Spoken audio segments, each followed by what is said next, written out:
स्मृति चिन्ह के माध्यम से मैं स्वागत करने के लिए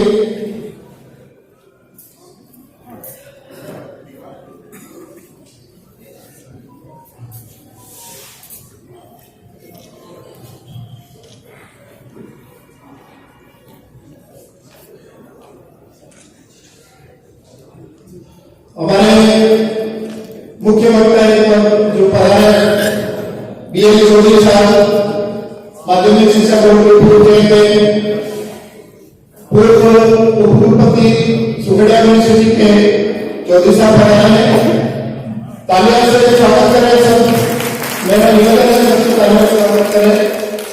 आने वाले मुख्य वक्ता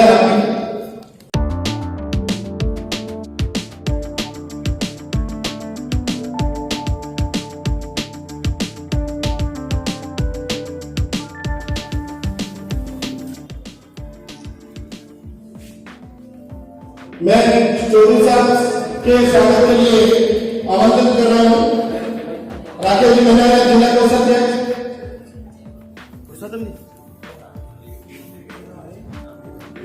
तिलक से स्वागत कराएंगे उपरनाथ पुष्पेंद्र सिंह जी झाला, जिला उपाध्यक्ष। पगड़ी से स्वागत करेंगे सुधीर जी, वरिष्ठ उपाध्यक्ष जिला उदयपुर प्रधान, और सुमति जी बड़े मैडम, जिला मैडम।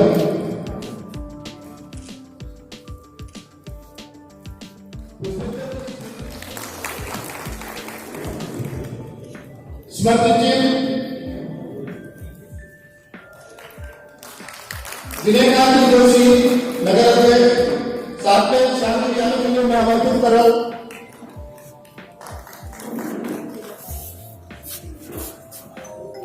नगर बस से शशिकांत जी साहब पधारे। मावली अ से अध्यक्ष चौधरी जी पधारे। हेलो आओ शशि।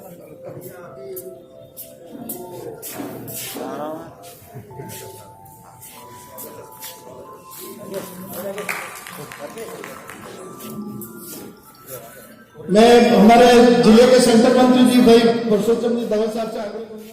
प्रदेश के प्रतिनिधि, जिला कार्यकारिणी के प्रतिनिधि, साथ ही जिला कार्यकारिणी के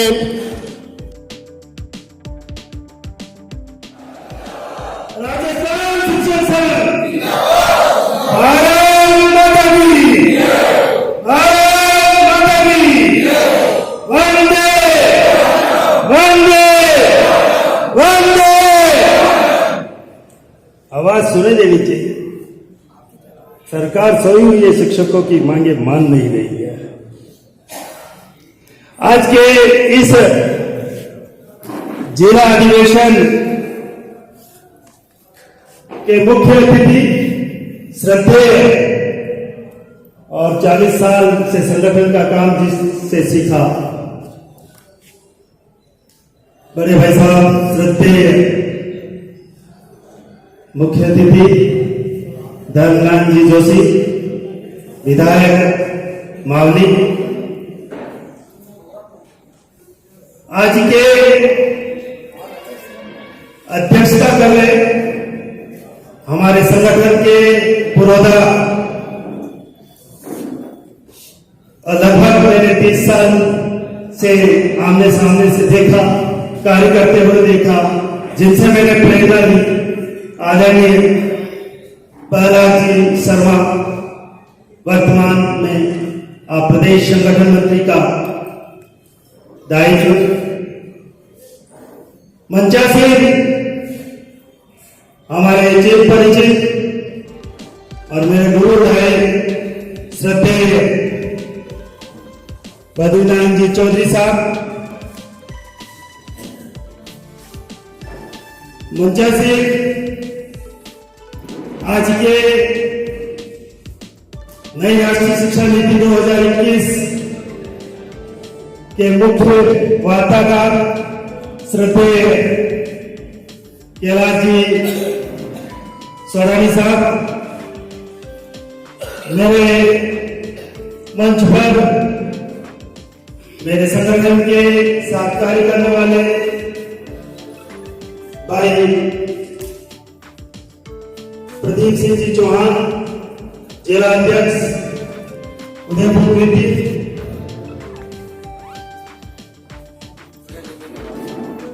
जिला मंत्री दयालाल जी कला, संगठन मंत्री कृष्णकांत जी पानेरी, पुरुषोत्तम जी दवे और मेरे जिला का जो दायित्व देखते जिला मंत्री का श्रद्धेय चंद्रपल जी बागड़ी साहब, मातृशक्ति जो मंच पर विराजमान दोनों महिला मंत्री प्रथमोन्नति, मेरे अग्रज पहली पंक्ति में विराजमान श्रद्धेय सुंदर जी जैन, संयोजक अनुशासन समिति, भाई साहब चंद्रप्रकाश जी मेहता, श्रद्धेय चंद्रशेखर जी परसाई, बसंतीलाल जी श्रीमाली, सागरचंद जी लवाना, बचूलाल जी पटेल, मातृशक्ति विभिन्न उपशाखाओं के अध्यक्ष मंत्री, जिले के जिला कार्यकारिणी के पदाधिकारीगण, विभिन्न दायित्वों का निर्वाह करते हुए संगठन को सींचने वाले सभी वरिष्ठ ज्येष्ठ और श्रेष्ठ कार्यकर्ता बंधुओं, आज कोरोना के बाद सभी अतिथियों का स्वागत और संस्थान का दायित्व मुझे दिया गया, इसलिए संगठन का मैं पुस्तक भी लिखी है जिसको हमने व्हाट्सएप ग्रुप में कई बार शेयर।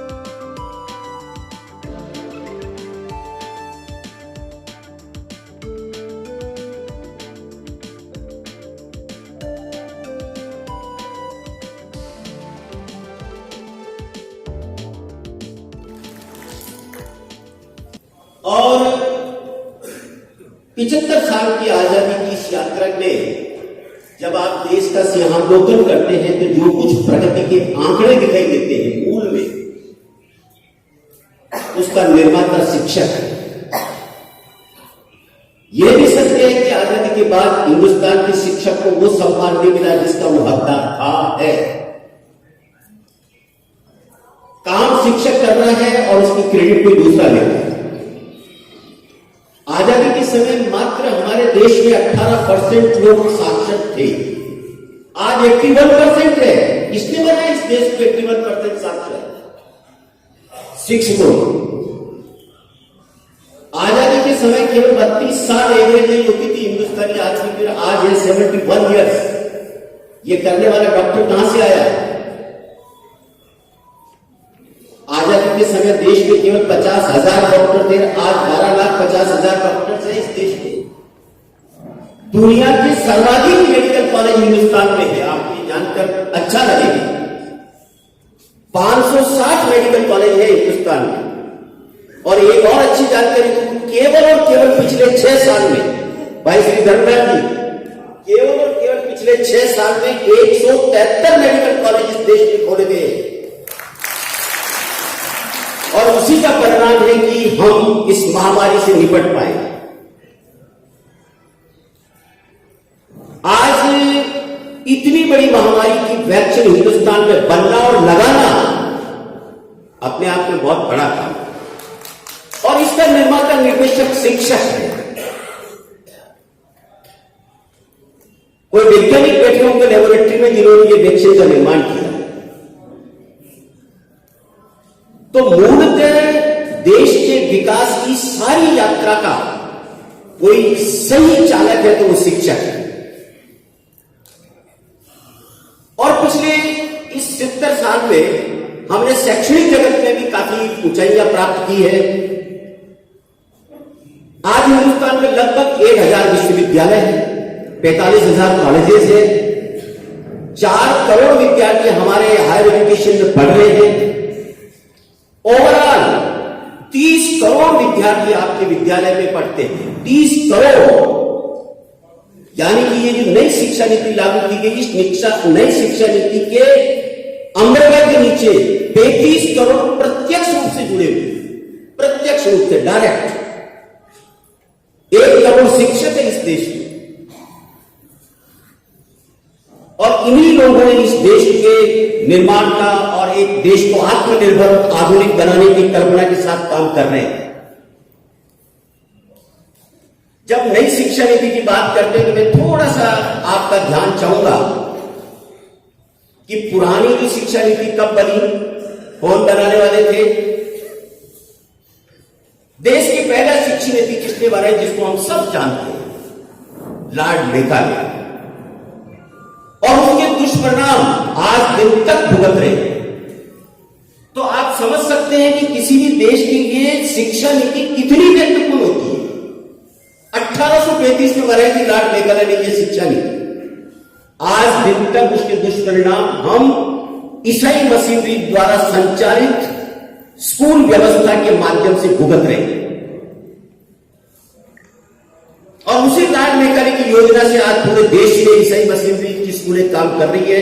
हमारा बच्चा प्रवेश के लिए लालायित रहता है ईसाई मशीनरी में पढ़ने के। दुर्भाग्य है कि उस स्कूल में वीर सावरकर और महाराणा प्रताप और सरदार पटेल नहीं पढ़ाया जाता।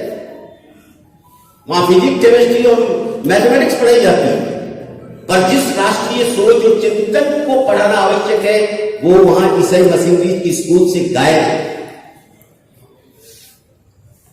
1835 में लॉर्ड मेकाले ने अपने ब्रिटिश हुकूमत को हिंदुस्तान में कैसे ढंग से राज कर सके, इस योजना ने उन्होंने शिक्षा नीति बनाई थी। हम गुलाम थे स्वाभाविक रूप से, तो उनके द्वारा बनाई गई शिक्षा नीति के अनुरूप भी चलना था। आजादी से ठीक पहले 1943 में फिर शिक्षा नीति की आवश्यकता महसूस की गई। सार्जेंट करके एक एजुकेशन कमिश्नर होते थे जिनके नेतृत्व में कमेटी बनी, पर चूंकि 1947 की आजादी सामने ली गई थी, इसलिए पूरा देश आजादी के संघर्ष में व्यस्त था, इसलिए सार्जेंट योजना भी ठंडे रास्ते में चली गई। देश आजाद हुआ। आजादी के बाद जैसा कि अभी मैंने कहा ना, 1950 में देश का साक्षरता केवल 18% था। देश को सभी दृष्टि से डेवलप करना था, आगे बढ़ाना था, और ये आगे बढ़ाने के काम के लिए बहुत अच्छी शिक्षा नीति देश को जरूरत थी। और इसी को ध्यान में रखकर के 1964 में हम सब इस बात के लिए गौरवान्वित अनुभव कर सकते हैं कि देश की पहले शिक्षा नीति बनाने वाले व्यक्ति डॉक्टर DS कोठारी इसी उदयपुर के नागरिक थे। 1964 में उनकी अध्यक्षता में कमेटी बनी। 1968 में उन्होंने अपनी रिपोर्ट दी। 1968 के बाद देश की शैक्षणिक व्यवस्था DS कोठारी द्वारा दी गई सिफारिश पर चलने लगी। समय बदलता है, आवश्यकताएं बदलती है। 1986 में फिर दूसरी शैक्षणिक शिक्षा नीति बनाई गई, और नरसिंहा राव ने 1992 में उसमें छोटे मोटे अमेंडमेंट किए थे। अब 1986 में जो देश की शिक्षा नीति बनेगी, और 2014, 15, 16, 17 आते आते पूरे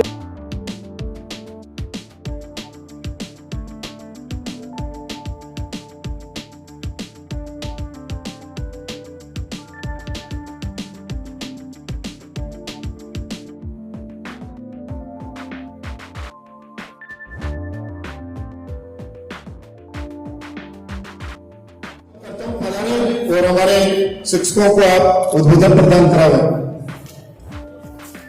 तालियों से स्वागत करें।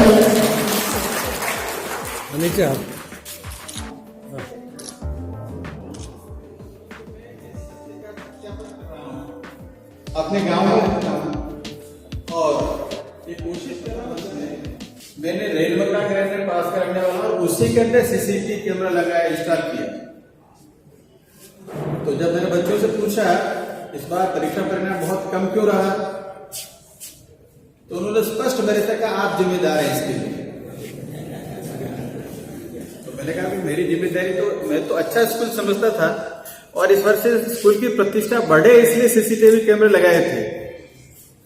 पर एक बच्चे ने कहा कि अंकल आपने तो मतलब जो है, एक टीचर किसी बच्चे के पास गई, उसको पकड़ा दिया CCTV कैमरा से, उसको इन्विजिलेशन हटा दिया। तो मूलभूत जो समस्या है वो ये है, हम गांव के पढ़ने वाले बच्चे की प्रतिस्पर्धा आज भी, चाहे यहाँ का सेंट पॉल स्कूल हो, चाहे सेंट मैरी स्कूल हो, चाहे दूर स्कूल हो, उनसे है। और उनकी सब व्यवस्थाएं अलग प्रकार की है। मैं केवल राजस्थान की बात ही नहीं कर रहा हूँ। 26 तारीख को मैं मध्य प्रदेश में एक कॉलेज के नेक की टीम में गया हुआ था, तो वहां पर आप ताजुब करेंगे 2700 विद्यार्थी हैं कुल, और अध्यापक कितने थे? केवल मात्र 2, एक तो प्रिंसिपल और एक और लेक्चरर है वहां। वो उन सब 2700 विद्यार्थियों को शुरू से लेकर सुबह से शाम तक पढ़ाता है। एनसीसी भी कराता है, एनएसएस भी कराता है, हेल्थ भी करवाता है।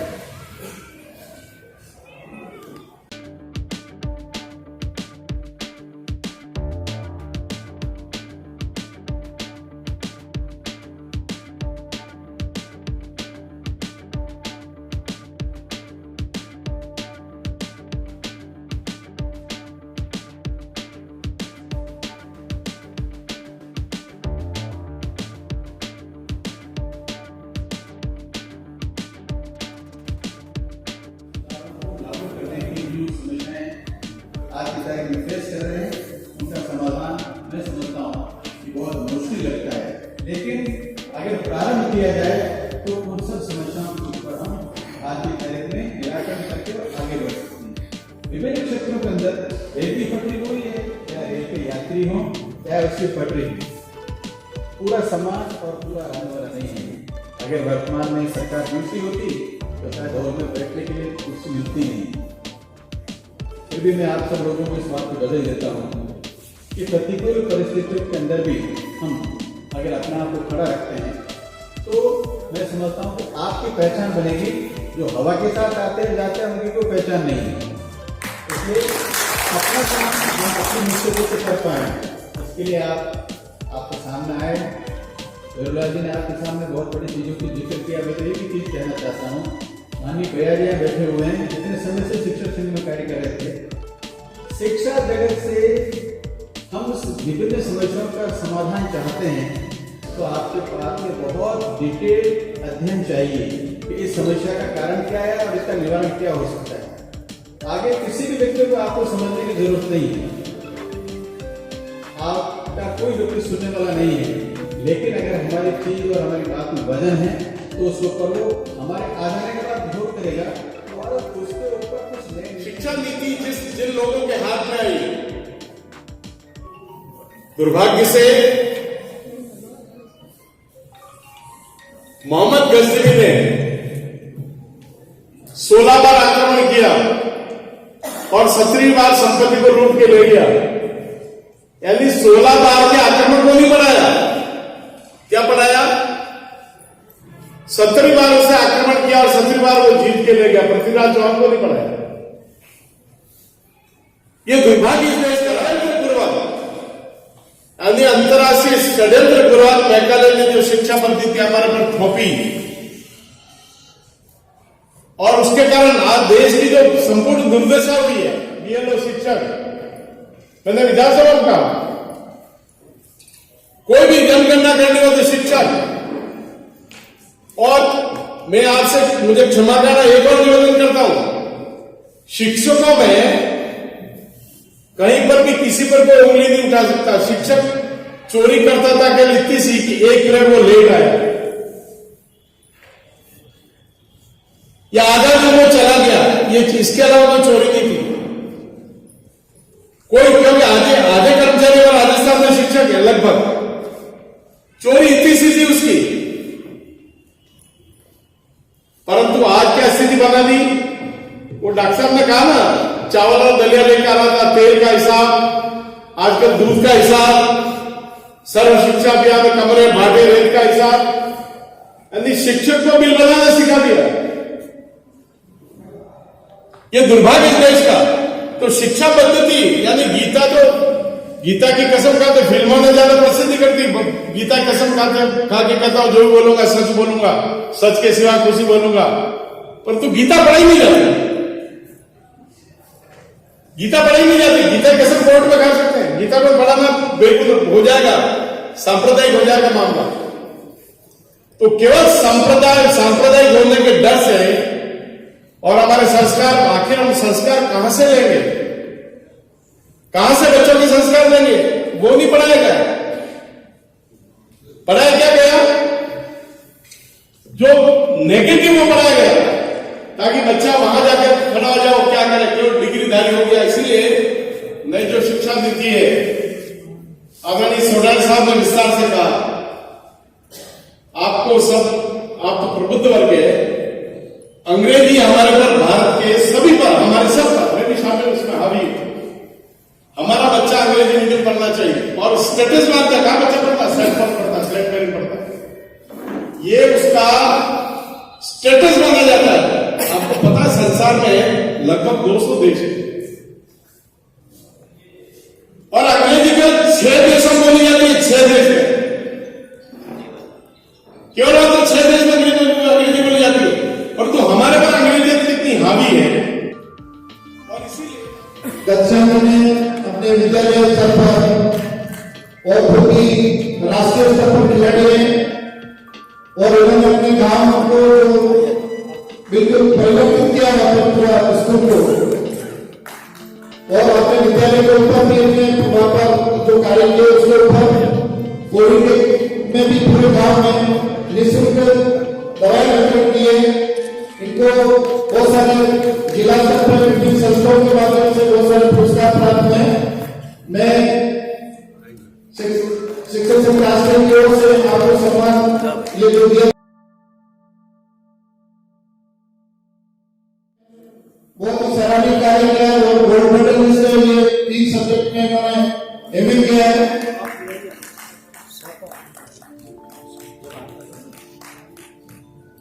सभी ताली बजा के चुने इनका।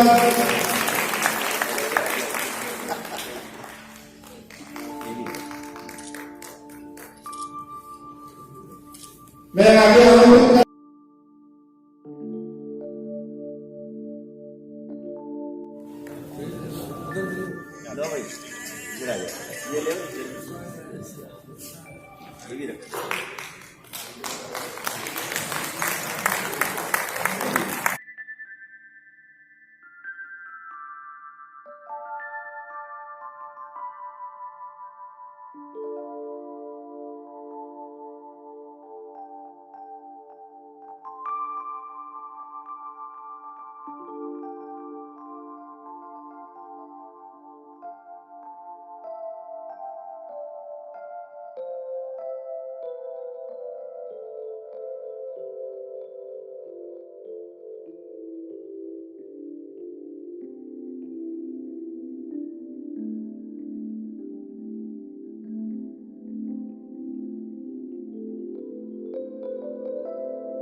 विद्यमान चुनौतियों के बारे में मुखरता से अपनी बात रखी और एक सत्य से भी परिचित कराया कि शिक्षक जो भ्रष्टाचार से बहुत दूर था, शासन की व्यवस्थाओं के कारण उस पर भी आज कुछ प्रश्न चिन्ह लगने लगे। हमारे संस्थापक संरक्षकों ने संगठन की स्थापना केवल हमारी समस्याओं के समाधान करने के लिए नहीं की थी। हाँ, यह सत्य है कि किसी भी संगठन के जो उद्देश्य होते हैं स्थापना के, उसमें एक प्रमुख उद्देश्य यह भी रहता है कि हमारी सेवा शर्तों में निरंतर सुधार होना चाहिए। शासन के द्वारा या किसी वर्ग के द्वारा हमारे अधिकारों का यदि किसी प्रकार का क्षरण होता है तो उसका संगठित शक्ति के द्वारा हम मुकाबला कर उसकी रक्षा करेंगे। लेकिन इसके साथ साथ हमारी शिक्षा की व्यवस्था कैसी हो, इसके बारे में भी चिंतन करना उनका उद्देश्य था और अपने संगठन का यह प्रमुख ध्येय रहा है। अभी चौधरी साहब बता रहे थे कि उनके कार्यकाल में स्कूल शिक्षा के शिक्षकों का हायर एजुकेशन के साथ वो स्वयं भी हायर एजुकेशन से संबंधित रहे हैं, लेकिन उसके बावजूद स्कूल शिक्षा के शिक्षकों का भी सहयोग मिला और एक सीमित समय में हमारी सारी जो पाठ्य पुस्तकें हैं वो न केवल बदली गई, अपितु उस दिशा में जिसकी चिंता वक्ताओं ने किया कि राष्ट्रीय सोच विकसित हो, उस दिशा में उन पर काम किया गया। बंधुओं, 16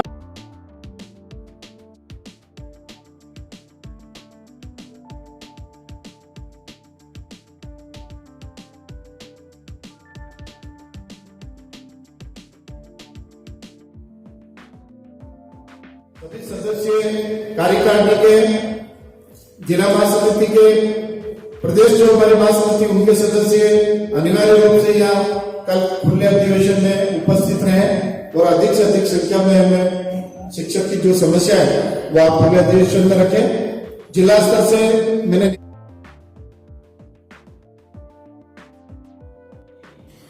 अध्यक्षता कर रहे प्रदेश संगठन मंत्री प्रहलाद जी शर्मा साहब एवं आज के विशिष्ट अतिथि के रूप में तथा साथ ही मुख्य वार्ताकार के रूप में विराजमान डॉक्टर BL चौधरी साहब एवं डॉक्टर सोनानी साहब तथा साथ ही उदयपुर प्रथम के जिला अध्यक्ष भाई साहब दरुला जी तेली एवं इस सम्मेलन में पधारे समस्त जिला कार्यकारिणी सदस्यगण, प्रांतीय महासमिति सदस्यगण, समस्त उपशाखाओं से पधारे समस्त पदाधिकारी कार्यकर्तागण एवं समस्त ज्येष्ठ एवं श्रेष्ठ कार्यकर्तागण, आप सभी का इस 2 दिवसीय शैक्षिक अधिवेशन में जिला उदयपुर की ओर से हार्दिक स्वागत, अभिनंदन तथा साथ ही आप सभी पधारे और इस कार्यक्रम को सफल बनाया, उसके लिए मैं हृदय से आप सभी का आभार व्यक्त करता हूं। इन्हीं शब्दों के साथ